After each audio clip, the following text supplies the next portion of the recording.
bloody thing. Yeah, we're riding in the sun for an hour.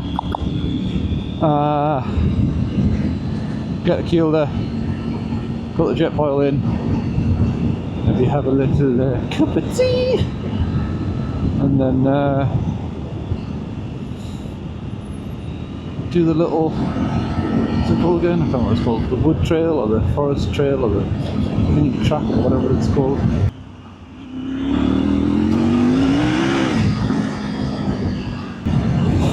I've had a little crack at that, but I've only done it once this year, and I think it closes in October. I don't know that. Been a while since I've been on the Tiger. Oh, it's got these world raids on as well. Not world raids, what do you call them? Trail Max raid doodah thingies. One thing said, this bike is very, very different from the Super Duke. Oh, bumpy!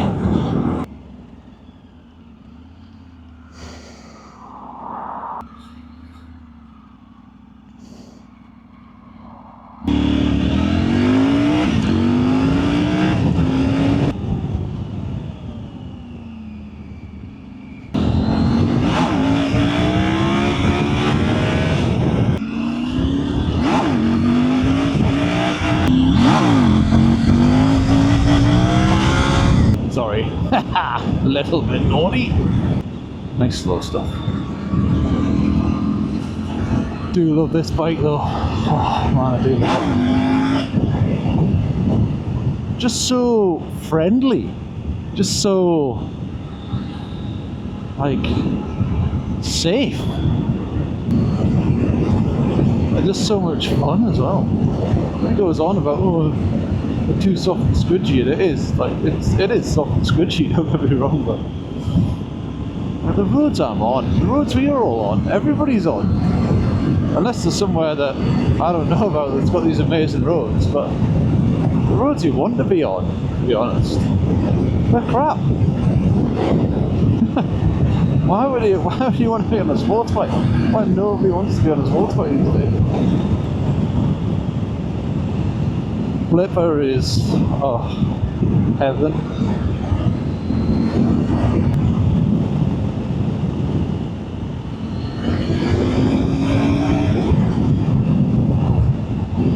Should have left it in third for that, to be fair.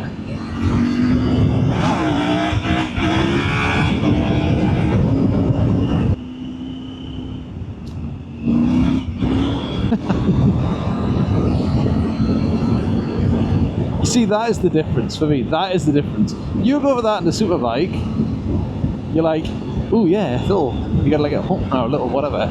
Go to one of these because they're so upright. You know, it's just fun, just crazy good fun. So this is a 2021 Tiger Rally. It's not the Rally Pro. The Rally Pro, over and above this, as most people know, it's got everything on it. So it's got heated grips and seat and all that sort of stuff. The thing that you can't upgrade with factory aftermarket stuff between the Rally and the Rally Pro is the Off-Road Pro mode, I believe. Though I can effectively, on this bike, I have an off-road mode and I can have the traction control off and the ABS off. But I've done quite a few bits and bobs on this bike. A quick shifter, the Triumph quick shifter, heated grips, heated seat, which I got off eBay because the wire was broken for like 60 quid. And all those bits just plug in and wire up the dash and do whatever we do in a Rally Pro. So it's nearly Rally Pro spec, but not quite. I got up 1,500 miles on it. In that time, I have now, I think I'm up to 13,500. So had a big year on it last year. I was very carb happy. Absolutely loved it. Rode it all the time. No commuting really, just got out on it loads on a nighttime stuff. Loved the thing. Done a few off-road trails on it. done some local green lanes, which up here are pretty naff. They're generally horrible, muddy, grassy things. We've done some great ones down in Yorkshire.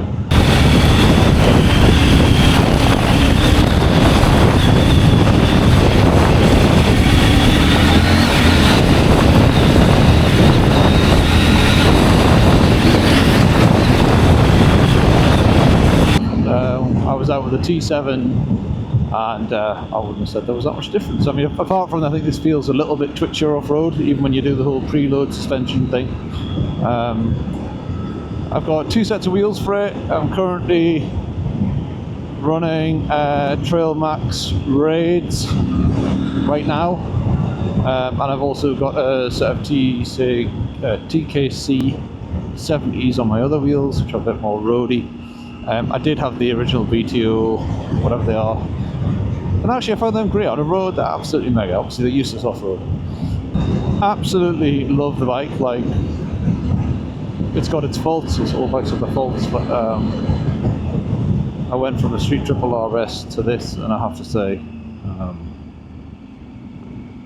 like, there are just so few downsides on these adventure bikes. Really opened my eyes to them.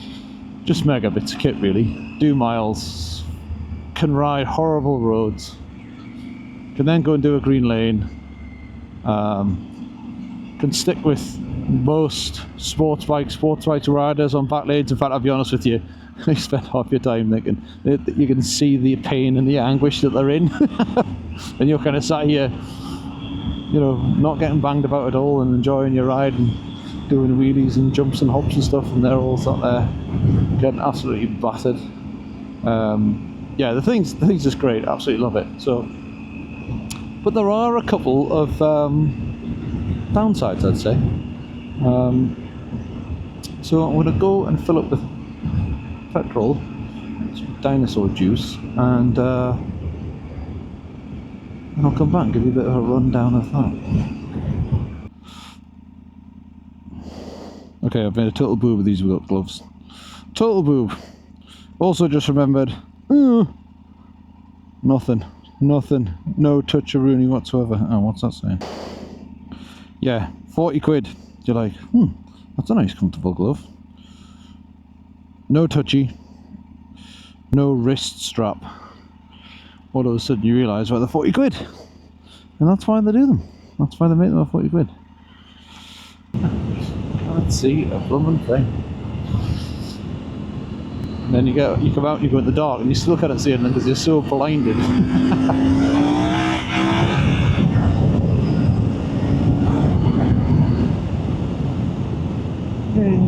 Oh. Pretty windy tonight. Probably hard about not bothering coming out, but I don't know. Not many days left, is there? It's getting dark early. On a Wednesday, so make the most of it, really. I think this is these things really come into their own, like this sort of Nadgery, that's really bumpy back there. You can't really tell, but really bumpy. The Duke, it's a struggle to hang on to the things sometimes, you know, like it feels like it wants away. On this, it's just takes it in its stride.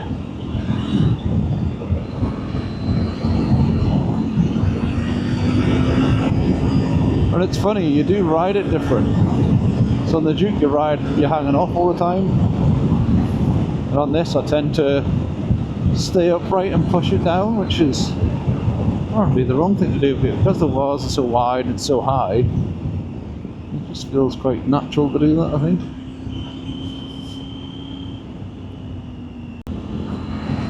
I don't know if you saw that, but I've just reset the trip on that there, and it was 250 miles. So I think I filled it about 10 miles ago, so it's a good 240 miles to the tank. And I don't really take it easy, to be honest. Like, it's not like it's commuted. It's not getting commuted anywhere. It's only ever getting taken out on sunny days, and well, not sunny days, but it's only ever taken out for a ride. It rarely gets, you know, just a spin down the motorway. It's usually stuff like this. So 250 miles, pretty good. So these middleweight bikes are, there's getting more and more of them. There's, I don't know if we put it in the same class, but you can do, because I go out with guys on the same bikes, on T7s and the Touareg, KTM A90, and all these bikes. More recently, there's a lot coming in from Chinese, like CF Moto, the 850, and there's a lot of these sorts of bikes knocking around now. And I think everybody like the sort of middleweight adventure bike, and for good reason, because they're just so useful. And I think, out of all of them, it's pretty capable, this bike off-road, but it's a good in-betweener, I would have said. It's got a good balance between a road bike and a off-road bike. It's a big plank. Holy shit, Tim. Okay, well done. So, yeah, on the road, the things that make you good on the road, honestly, the seat and the seating position is just... I don't honestly think you get much better. For me, anyway, I'm 5'9". It's a little bit of a stretch to the bars, but it kind of pulls you forward into a bit more of a sporty position, so I don't mind that at all. Yes, it's a tall bike. I've got used to it. I'm definitely not flat-footed on both feet. I'm probably tiptoes on both feet, and then I just nick over to the side and flat foot once ever. Honestly, when I first went to buy this bike, that was my biggest fear. And after about 2 weeks of riding it, it's gone. You just get used to it. It's incredibly flickable, just like such good fun to flick around. These tyres, these Raid Doodah tyres, do have quite an effect on that. They do sort of make it stand up a little bit. Not stand up, but they just slow it down quite a lot. Just the steering speed, they just slow down the steering speed. But on the road, mega. I think everybody has mentioned, on these bikes that there is a vibration, and I would 100% agree with that. Interestingly, I've had a couple of maps on this bike. It's got an exhaust and a decat. Now, even though I've got the, it's plugged in, what do you call them? Thing plugged in. That vibration is quite dependent on map, which sounds insane, but I had a map from a Spanish guy on all the forums and stuff. He had basically made all three cylinders do the same thing, and it was very, very smooth, or quite a lot smoother. Not 4-cylinder smooth, but quite a lot smoother than the triple. And actually, what you get, it's not a vibe as such, it's more of a tingle. I've got bark busters on this, and I've also just recently, what was it? Oh, funny thing. Put the bark buster end weights on it, and they made quite a bit of difference.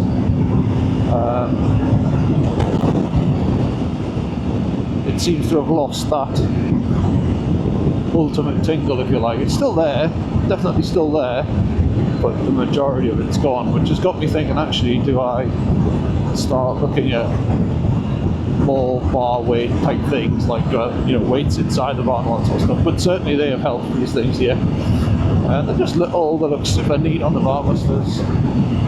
Seems to work. What amazed me about this bike is that you can just basically keep going. 250-mile days, no problem. Dead easy. Right up the way until 350s, you just find it a comfortable place to be. You can obviously shift the screen up and down, just give you a bit more coverage, if you like, but to be honest, I tend to have it down. I don't know why, I prefer the wind in my, sort of in my face rather than the top of the helmet, if you like. But ultimately, there's no buffering. I actually test drove a Desert X, which I managed to get a really good deal on, and I went on a little back road test ride thing, and I was like sold. It was going back, the Tiger was going, I was having the Desert X 100%, and on the way back from that test ride I rode down the A1, and honestly I could not, this Desert X already had a lifted screen, and it wasn't wind, it was buffeting. It was like when one of your kids opens the back window and there's no other windows open and there's like a vacuum going on. It was like that, and it was absolutely horrendous. And I turned around the A1, went back up and down, and I was absolutely devastated because everything else in that Desert X was what I wanted. The main thing it got rid of for me was the need to stop to go in off-road mode, which was one of the biggest pains in the ass on this bike. As I say, this on the road, I have to say, of everything I've tried so far, T7, I've been on a 1290R, which is really good as well, Adventure R, Desert X, haven't been on the new Beamer yet, which I'm pretty keen, the F900GS, pretty keen to have a go on one of them, see what that's like, but I would have said this is certainly the most capable on the road. If you Africa Twin, I've also had a good Africa Twin, the more recent one, and I'll be honest, that felt like a bowl of jelly compared to this. The only thing I haven't ridden yet, which is probably quite good because I think I'd end up buying one, is a KTM 890 Adventure R.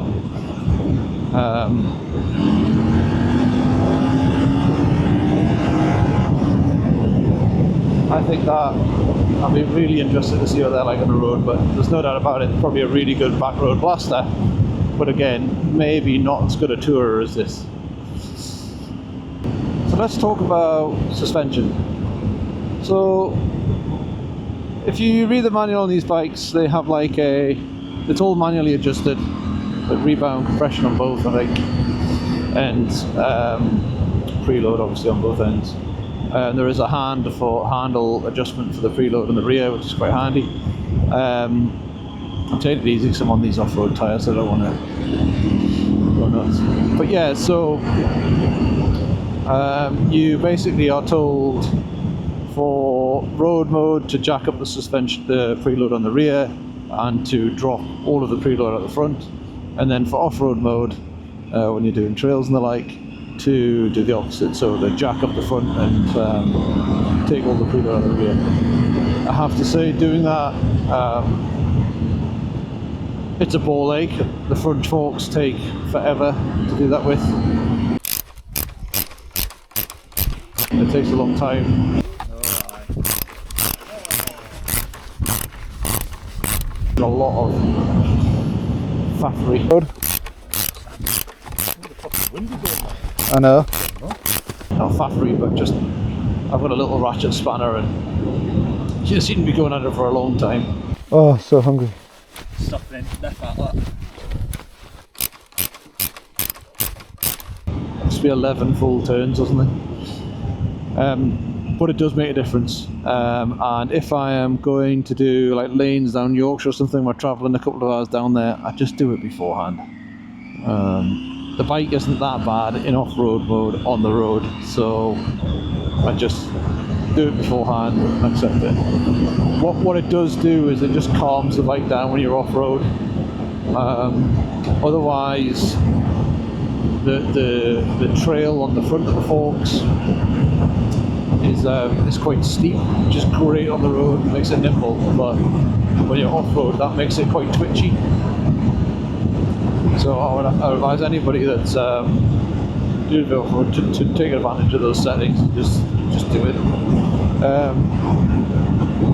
I'm not going to lie, on the road there's a fair bit of dive. I've actually occasionally left the preload up on the front and on the rear just to see what it would be like, and it's fine. It is okay. It makes the bike quite tall, mind, but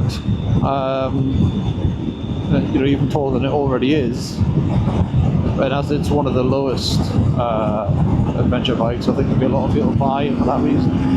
Be wary of that. Off-road, I have to say, it constantly amazes me. Like, I'm no off-road rider.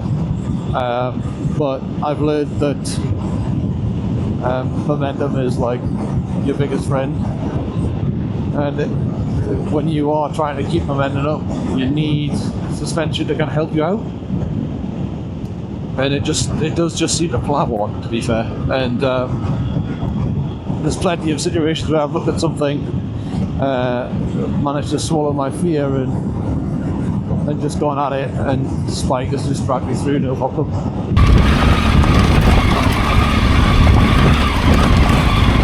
Oh, it's a big one there. Ooh. Keep it going, keep it going. Oh shit.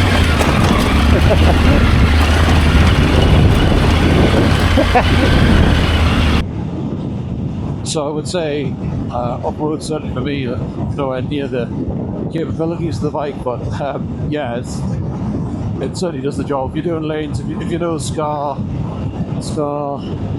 something reservoir in Yorkshire, did both sides of that, and it did it without any problem, and I was definitely the weakest link. So, and actually on the road it is, you sometimes need to go onto a normal bike and remind yourself and ride the same road, because it is so plush.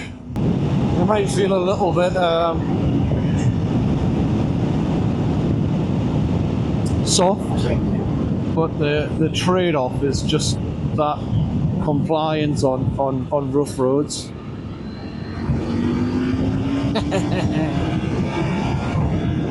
And even when it's smooth like this, I mean, look at it go. It's a little beast. Yeehaw!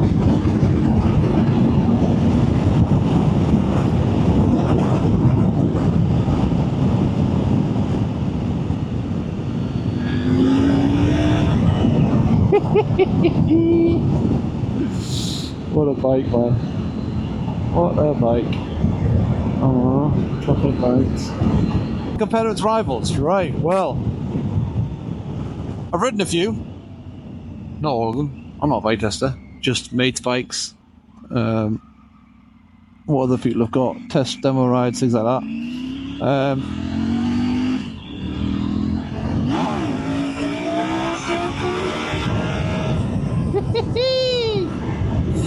Sorry, excuse me while I try this road.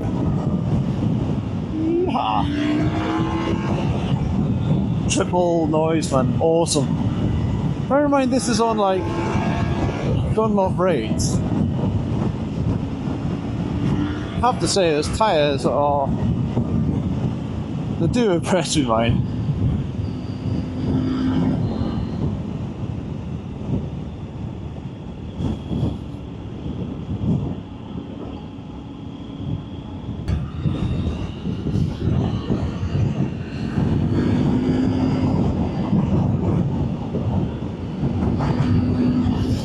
God, the front wheel does feel totally different to the Super Duke, I have to say. I was on this road the other day in the Super Duke and it gives nothing but confidence, but it's got nothing to do with the bike, it's just these tyres, that's all. But once you get off the tyre a little bit like that, you almost feel the knobblies, which is it's not the most confidence-inspiring feel.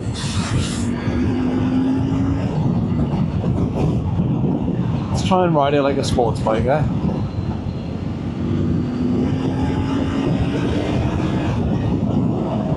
Can't see a bloody thing.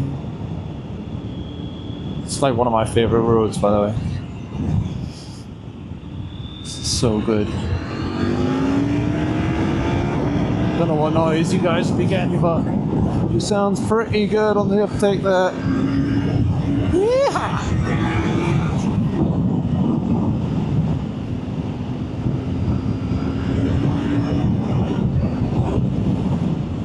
Traffic on these roads is ridiculous. How dare they?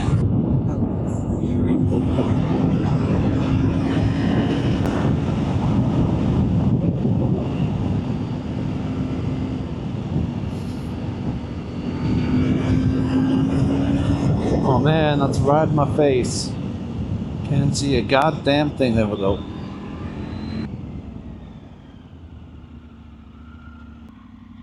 Oh, that's the other thing I should say. Oh, steering lock. The steering lock. Oh my god, it's so good. I'm going to get myself a pie. I'm up in we're up to Kielder now.